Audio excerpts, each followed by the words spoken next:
சல்லையான வணக்கம் மக்களே. நம்ம மயில் வாகனம் முருகர் வாகனம் அடித்து நொறுக்கிறாப்புல தின்னுக்கிட்டே இருக்காப்புல. ஒரு ஒன்று தான் இப்போ வந்திருக்காப்புல பக்கத்தில் இருந்ததுனால எட்டி ஒரு 2 நிற்கிது. இந்த ஒன்று வந்துச்சு 3. மொத்தம் கூட்டமே அங்கே தான் நிற்கிது. நம்ம இங்கே இன்னும் கத்துறதுனால அவங்க கிட்டக்க வரல.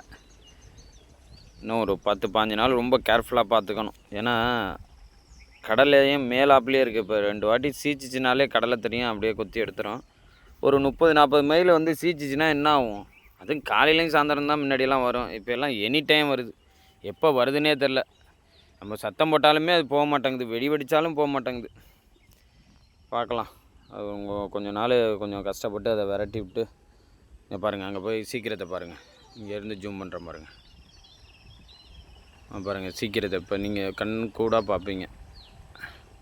அந்த சீக்குதா அந்த மாதிரி சீச்சி. இது மாதிரி 30-40 மைல் சீச்சா என்ன ஆகும்? அந்த சீக்குது பாருங்கள், காலில் நல்லா சீக்குது. சீச்சு அந்த பெரிய கடலையாக ஒரு 4-5 இது இருக்கும் மேலாப்புலையே, அதை எடுத்துருவாப்புல. வாங்கின தின்னு முடிச்சிருச்சு. இந்த ரேலியில் இருக்கும் அந்த மாதிரி. இன்னொன்றுங்கிட்ட கத்துறாப்புல. இந்த மடை கட்டியிருக்கேன்ல, இந்த மாதிரி ரேலியில் இருக்கும். இந்த மாதிரி நான் அதையும் காமிக்கிறேன், அது சீச்சதை காமிக்கிறேன் உங்களுக்கு. இந்த பாருங்கள், சீச்சு முடிச்சிருச்சு. இந்த அடியில் உள்ள செடியிலெல்லாம் இல்லை பாருங்கள். இதே மாதிரி தான் பாருங்கள், செடியெல்லாம் மடங்கி கிடக்க. இப்போ தண்ணி பாய்ச்சினதுனால அதில் ஒன்றும் அந்தளவுக்கு தெரியல.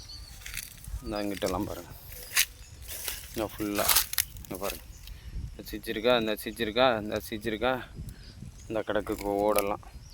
இந்த கிடக்கு பாருங்கள், நீங்கள் நிப்பாட்டி பார்த்தாலே தெரியும். இந்த மாதிரி சீச்சு தின்னுருது எல்லாத்தையும். நம்ம தண்ணி கட்ட தான் அங்கே போகணும்.